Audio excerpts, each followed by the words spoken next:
For all you elk hunters out there, chasing turkeys is basically the same thing. I know the reaction you just gave me, but don't knock it till you try it, and don't try it without OnX. The Hunt app will not only help you find new areas on public ground, but I use it to find out landowner info to get permission on private ground that I see birds on as well. OnX Hunt has a special offer for you. Use code CAL to receive 20% off your membership at onxmaps.com/hunt and find more birds this spring. There's nothing like snook hook sets at dawn or catching a tarpon in the moonlight. Find your next fishing trip made easy on fishingbooker.com and experience the magic of the Sunshine State or any other destination on your fishing bucket list. Book a blue water adventure in search of sailfish or go snapper fishing with the kids. With over 6,000 captains and trips to choose from, planning your next one just got a whole lot easier. Download the Fishing Booker app on the Google Play or App Store, or visit them online at fishingbooker.com to book your trip today. I'm sure a lot of you guys remember the old ceremonial hunting tradition of eating the heart out of the first animal you kill. Meat from those organs are among the most nutrient-rich foods on the planet. You can get those same benefits your ancestors craved via convenient daily capsules from Heart and Soil. Find out more at heartandsoil.co. And remember, use code MeatEater for 10% off your purchase. From MeatEater's World News Headquarters in Bozeman, Montana, this is Cal's Weekend Review presented by Steel. Steel products are available only at authorized dealers. For more, go to steeldealers.com. Now, here's your host, Ryan Cal Callahan. Several of you sent me a story a few weeks back about a python that was surviving in an Oklahoma trailer park by eating pet cats. The snake, an albino reticulated python, had grown to be 13 feet long, and the pest control expert assigned to remove the critter compared its girth to Mike Tyson's bicep.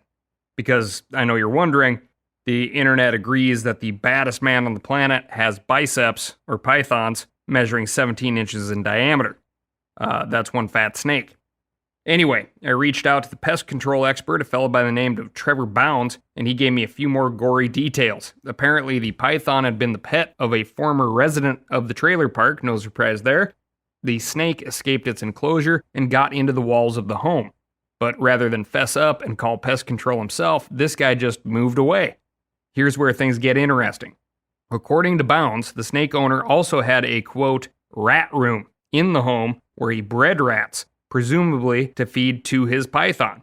When he moved away, the python had a field day in the rat room, which is likely how it grew to be so large.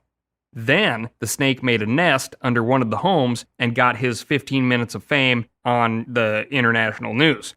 Bounds told me he didn't end up catching the snake, but he heard later that, quote, one of the 8 other snake owners in the trailer park captured the snake and kept it as a pet. So, there you go. The mystery of the cat-eating python has been solved. I'll be waiting for a call from whoever hands out Pulitzers for journalism. This week, the crime desk, legislation, and the mailbag, but first I'm going to tell you about my week. And my week has been super interesting. I joined Mule Deer Foundation in Oklahoma, oddly enough. Not the snake in a trailer park part, as far as we know, but, you know, the part that's covered in spines and sandburrs and stuff that I'll be digging out of my elbows, knees, legs, thighs, forehead for a long time. Up until now, I had never spent any appreciable time in the state, which is famous for the Dust Bowl, among a lot of other things. Turns out the Sooner State is super interesting with lots to appreciate. First, thank you to Dane for taking me out to the Oklahoma City shooting range, which is an absolutely phenomenal facility. It helped me dial in a new scope on the Weatherby 307, and as far as folks in that city go, the only other person I met was a great dude who happened to be bartending named Floyd Hatcher. If you live in that town and you need some help learning jazz, piano, or drums, check him out. He's an Army artillery veteran with a degree in jazz. Classic combination, I know.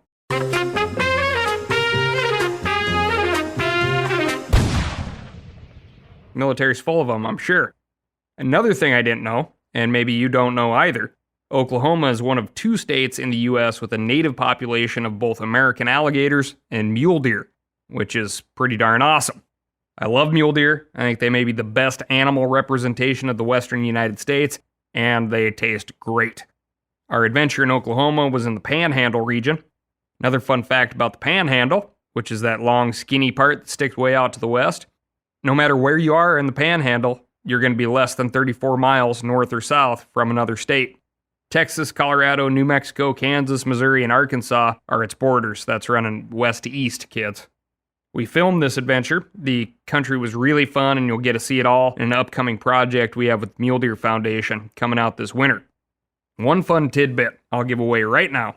I scope myself, which if you don't know is when the shooter encroaches on the scope of a rifle and the recoil drives the hard edge of the scope's objective into the shooter's face, which is my face in this case. It can cause a pretty good little cut or a lump or a bruise or a combination of all of them, depending on the severity.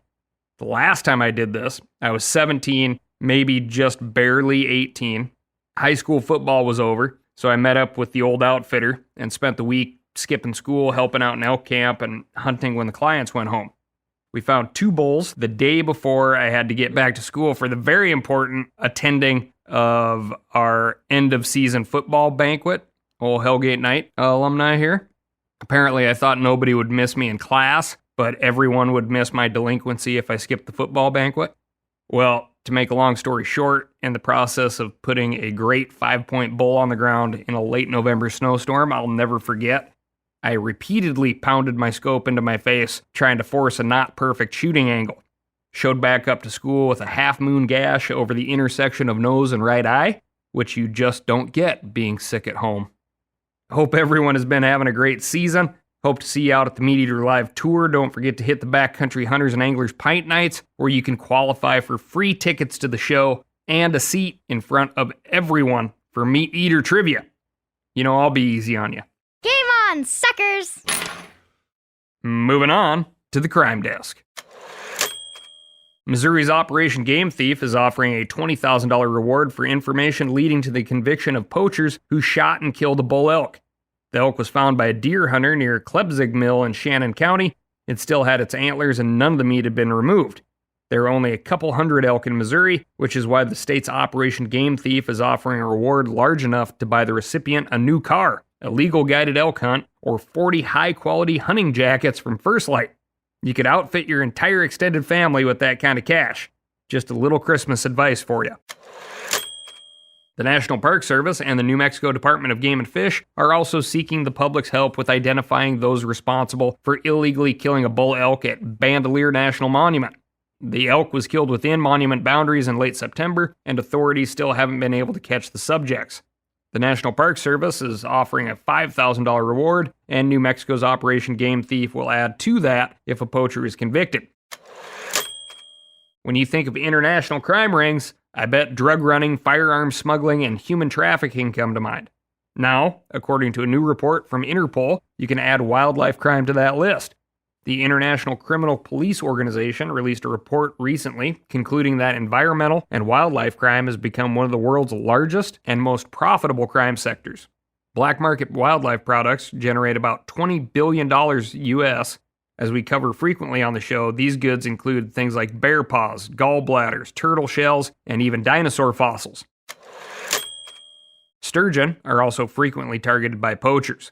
The large prehistoric fish are threatened or endangered in many parts of the world, but they're often killed so their eggs can be harvested and sold as caviar. Caviar can be legally sold when it's from farm-raised fish, but a new study found that half of caviar products from 4 European countries are illegal. Researchers looked at caviar products from Bulgaria, Romania, Serbia, and Ukraine and determined that half come from wild-caught sturgeon. To add insult to injury, some of the products aren't even caviar. One Romanian dish called sturgeon soup, for example, was made from European catfish and Nile perch. Bottom line, fishing pun intended, if you plan on buying animal products from the internet, be sure you know where they come from. Or better yet, don't buy animal products from the internet. You may not be able to harvest your own caviar, but you still have tons of opportunities to gather your own groceries right where you live. If you don't choose to go the legal route, you might end up like 2 men from Alabama and Georgia, who are being charged by the feds for conspiracy, smuggling, and money laundering. Prosecutors allege that between 2016 and 2020, 53-year-old Tony Jones and 74-year-old John Waldrop illegally imported nearly 800 taxidermied bird mounts. These included eagles, falcons, parrots, woodpeckers, and grouse. If convicted, this dynamic duo faces over 40 years in prison. Thanks to listener Anthony Crow for sending that one in. A Kansas poacher is paying a fine and forfeiting his rifle after the coyote he shot turned out to be a mule deer. Last December, game wardens were called out to a rural area in Graham County after a landowner reported hearing a rifle shot near his house. Wardens spoke with the shooter, who said he'd shot at a coyote from the road. It's illegal to kill coyotes on someone else's property without permission in Kansas, but the wardens let him go, presumably with some kind of citation. However, those wardens didn't drop the case. They brought out a canine officer named Creed, that's spelled K-R-E-E-D, not like the band. Creed promptly found a .243 casing near the road. Short time later, Creed discovered a freshly killed mule deer in the landowner's field. The poacher was forced to pay a $1,500 fine and forfeit his rifle. Big thanks to listener Scott McKenzie for sending us that story. And the last one for you. The South Carolina Department of Natural Resources recently charged a man after he admitted to shooting and killing someone's hunting dog. The man was hunting deer in the central part of the state when he saw a dog on his property. The dog was part of a deer drive and had been released about 6 miles away.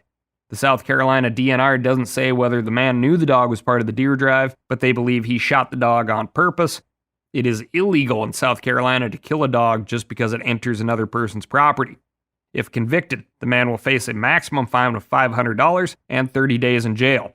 It's frustrating to have your deer hunt broken up by a dog, but good grief, you're just playing with social fire right there. For all you elk hunters out there, chasing turkeys is basically the same thing. I know the reaction you just gave me, but don't knock it till you try it, and don't try it without OnX. The Hunt app will not only help you find new areas on public ground, but I use it to find out landowner info to get permission on private ground that I see birds on as well. OnX Hunt has a special offer for you. Use code CAL to receive 20% off your membership at onxmaps.com/hunt and find more birds this spring. Now, a lot of you guys are familiar with the old hunting tradition of eating, some organ, the heart or a chunk of liver off the first animal you kill. I had that when I was a little kid, and it was a big deal. Organ meats were always prized by frontier people who knew the importance of getting a lot of different minerals and nutrients. And as often is the case, those guys were onto something, because organs are among the most nutrient-rich foods on the planet. And you can get the same benefits your ancestors craved via convenient daily capsules from Heart and Soil, made exclusively from regeneratively raised, grass-fed, and finished cattle. Heart and Soil's unique freeze-drying process means all those important nutrients are trapped in, ensuring you experience every one of the benefits of nature's superfood in a clean, convenient, taste-free capsule. Find out more at heartandsoil.co. And make sure to use code MeatEater for 10% off your purchase. That's heartandsoil.co. Use the code MeatEater. We've all seen plenty of gadgets and fads come and go, but here's one product that stood the test of time: Seafoam Motor Treatment. Lots of hunters and anglers know that Seafoam helps engines run better and last longer. It's really simple. When you pour it in your gas tank, Seafoam cleans harmful fuel deposits that cause engine problems. I'm talking common stuff like hard starts, rough engine performance, or lost fuel economy. Seafoam is an easy way to prevent or overcome these problems. Just pour a can in your gas tank and let it clean your fuel system. You probably know someone who has used a can of Seafoam to get their truck or boat going again. I guarantee you've listened to them because I use it, regularly. People everywhere rely on Seafoam to keep their trucks, boats, and small engines running the way they should the entire season. Help your engine run better and last longer. Pick up a can of Seafoam today at your local auto parts store or visit seafoamworks.com to learn more. Moving on to the Hunter Harassment Desk. A federal appeals court issued a ruling last month that might make it easier for anti-hunting activists to harass hunters in Wisconsin. This one hasn't gotten a lot of play in the outdoor media, but I think it should. Back in 2016, the Wisconsin state legislature passed a law tightening the restrictions on how and where animal rights activists could impede the legal activities of hunters. Harassing hunters has been illegal in the Badger State since 1990, but the revisions clarified that anti-hunters were not permitted to, quote, maintain a visual or physical proximity to a hunter or approach or confront a hunter. It also prohibits someone from electronically recording a hunter using audio or video. According to the statute, these activities constitute hunter harassment if they show continuity of purpose and are intended to impede or obstruct a hunting or fishing-related activity. In other words, it's not illegal to film someone hunting, but it is illegal to do so if that filming obstructs a lawful hunt, whether by impeding the movements of a hunter or scaring off game. This all seems pretty straightforward, but not according to U.S. Court of Appeals for the 7th Circuit. A 3-judge panel ruled 2-1 last month that those 3 provisions are unconstitutional because they are vague and overbroad. Specifically, the court said that the law fails to explain how close someone can be to a hunter before they are guilty of engaging in unlawful interference. They also said the law is overbroad because it prohibits audio and video recording activities that are normally protected under the First Amendment. Animal rights activists, they say, film hunters because they want to contribute to the public discourse, and the law creates a chilling effect on this constitutionally protected activity. The court also ruled that the law violates the First Amendment because it engages in viewpoint discrimination. The judges noted that the law prohibits recording hunters only when those recordings are intended to disrupt a hunt, not when that recording is made for other purposes. This, they say, singles out one viewpoint and discriminates against it, which is illegal under the First Amendment of the U.S. Constitution. It's worth noting that this ruling does not strike down Wisconsin's entire hunter harassment law. Wisconsin hunters probably shouldn't be concerned about hordes of anti-hunting activists swarming through the woods with camera crews in tow. The court only struck down those 3 phrases about maintaining visual or physical proximity, confronting hunters, and videotaping hunters. If someone intentionally interferes with a hunt, they can still be charged under the Wisconsin law. Responsible hunters know that you always follow the law. You always treat animals with respect, and you take all the meat out of the field. This is just basic stuff, and I feel like kind of a jackass reminding you of this or just even saying it. Doing the right thing is doing it even when nobody's watching, right? What this whole lawsuit suggests, though, is that there are people who are trying to find other people, slip up, either intentionally or unintentionally. Either way, they're going to be painted in a light that suggests that hunters are sloppy, immoral, doing things for the wrong reason, whatever. Forever, hunters have been very good at policing our own ranks. I don't think that's ever going to change. Over the last probably 4 weeks, I've bumped into hunters that are absolutely like brand spanking new, but they're trying to get things done on their own. And because we're a bunch of tough dudes hunting, we're not very forthcoming with the information that we don't know all there is to know, right? Those are great opportunities to jump in, be super friendly, help out, and get them on track for their next hunt where they can be a little bit more pro. So I know you're already doing this. That's why we got a great community here at Cal's Week in Review, Meat Eater in general. So just keep it up. All right, moving on to the legislative desk. Speaking of court rulings, a judge in Montana made the controversial decision last week to significantly shorten the state's wolf trapping season until further notice. As we covered in episode 233, animal rights groups recently filed a petition claiming that wolf trapping unintentionally harms grizzly bears. Since grizzly bears are still on the endangered species list, they claim that Montana's wolf trapping season violated the Endangered Species Act. Last Monday, U.S. District Court Judge Donald Malloy agreed, at least for now, and issued a preliminary injunction ordering the trapping season to be significantly shortened. Rather than start on Monday, November 27 and run until March 15, the season will now run from January 1st to February 15 in most of the state. Judge Malloy said that the plaintiffs, the Flathead, Lolo, Bitterroot, Citizen Task Force, and Wild Earth Guardians, had established serious questions about the impact of the trapping season. Animal rights groups claim that 21 bears have been caught in traps in the state. but the real number is likely higher since grizzlies are strong enough to pull themselves out of wolf traps. But attorneys for the state of Montana pointed out that those 21 reported cases date back to 1988. They weren't all from wolf traps, and most of the traps were set by biologists, not members of the public. They said the only confirmed case of a public wolf trapper with an incidental catch of a grizzly was in 2013, in a time outside the current trapping season, meaning that the state has already adjusted its season to prevent whatever happened in 2013. Despite this evidence that wolf trapping is no serious threat to bears, the judge decided to truncate the season this year. The state of Montana plans to appeal the decision and will keep you posted as things develop. If you are planning to set wolf traps in Montana, check with Fish, Wildlife, and Parks and make sure you know the updated season dates in your area. Furthermore, if you're wolf trapping in Montana, write in and let me know your thoughts on accidentally catching a grizzly bear versus a wolf. How have regulations changed in the state to address incidental take? What frustrates me here is that this ruling implies that trapping is just like blind bottom fishing, right? Where you put like a kernel of corn on the bottom of the river and anything that swims by and wants corn can have it. That's just not how it works. There's a lot of skill, a lot of preparation that goes into targeting the exact species, and this implies that that's not the case, and that's frustrating to me. Good trappers are a rare breed.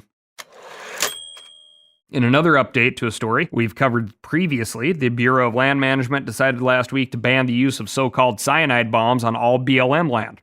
As we covered in episode 222, these cyanide devices, known as M44s, have been used for decades around livestock to kill coyotes and other predators. They contain a small spring-loaded charge of sodium cyanide powder that kills whatever sticks its nose close enough to investigate. Pet dogs have accidentally been killed by the devices, but no humans have ever died due to cyanide bombs. Still, 76 groups, including the Humane Society and Project Coyote, submitted a petition to the BLM asking that the M44s be banned. Last week, the BLM agreed. M44s will no longer be permitted on any BLM land, which expands state restrictions already in place. There is also a bill in Congress known as Canyons Law, which would ban the devices on all federal public lands. Over in Utah, the state is considering a change to how it rewards hunters who turn in poachers. Most states offer some kind of monetary reward for reporting wildlife crimes, but Utah's system gives hunters something they want even more than money: access to great hunting spots. The Utah Division of Wildlife Resources rewards tipsters with permits to hunt in coveted units, and about a dozen of these special permits are issued every year. The proposed changes to this system would sweeten the pot even more.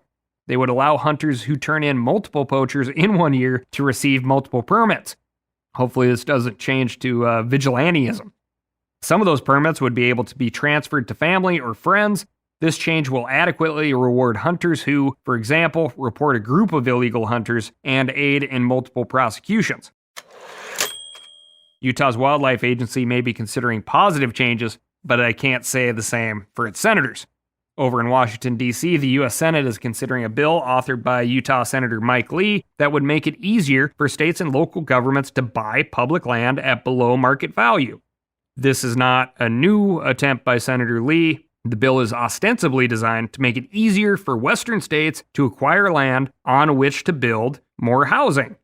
The housing is supposed to be low income. In reality, it's just going to give away public land without building any houses at all. The houses that do get built, rich folks find a way to get rich, and it's going to cost us all our public land's freedom. Okay? The Houses Act, which stands for Helping Open Underutilized Space to Ensure Shelter, would require the Secretary of the Interior to approve applications by state or local governments to purchase federal public land if that land is eligible for disposal under any other applicable law. If the land is not already eligible for disposal, the Secretary will be required to issue a determination within 1 year. Several types of federally protected land are not eligible under the Houses Act, including national monuments, national parks, and national recreation areas, but that still leaves millions of acres of other types of federal land, including BLM land, that would be up for grabs. If the public's land is sold and covered in neighborhoods, taxpayers should at least get the fair market value, right? That's our land, that makes sense. Well, not under Senator Lee's bill. which includes a convoluted system that requires the secretary to offer parcels at below market value. The fair market value is multiplied by potential tax revenue, but then divided by the tax revenue of the land had it been sold for that amount. The result is a number well below what the property would have gone for on the open market. It's also unclear whether this bill would even create very many new homes. The bill requires the purchaser of the land to use 85% of its residential development, as well as open space, green space, or, quote, allowable community amenities, according to the bill. Community amenities can include things like grocery stores, hospitals, and recreation facilities. It's possible, in other words, that public land could be sold under the Houses Act that doesn't end up housing anything or anyone. Now, there's a mechanism in place that makes the Houses Act redundant anyway. It's called the Federal Land Transaction Facilitation Act, which already allows for the exchange of specific, low-value, isolated parcels of public land where it's necessary. This process is slow, and it has safeguards in place to make sure our public lands aren't parceled off for frivolous things. Senator Lee's bill destroys many of those safeguards, and no one who values our public lands wants to see a good open space destroyed at a faster rate than it's already being done. All right, that's soapbox a little bit at the end. Mark that down as an opinion piece, okay? Moving on to the mailbag. Listener Michael Roten wrote in with a clarification about a segment we did in episode 229 about a three-legged bear who downed 3 cans of White Claw. The Florida wildlife biologist we quoted said that the bears don't seek out alcohol, but McCall doesn't believe that's correct. He said, quote, bears don't seek out generic alcohol, they seek out Rainier beer.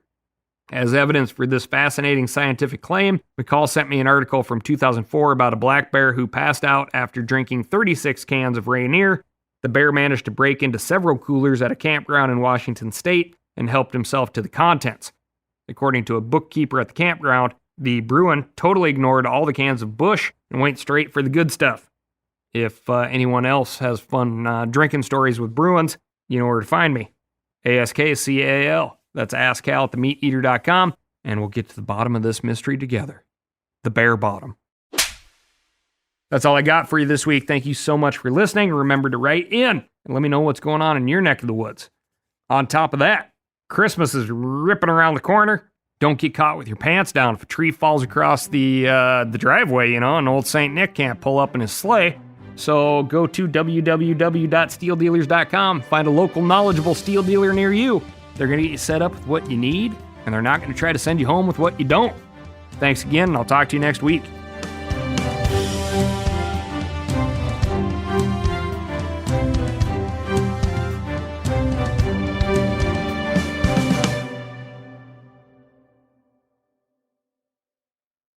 I'm sure a lot of you guys remember the old ceremonial hunting tradition of eating the heart out of the first animal you kill.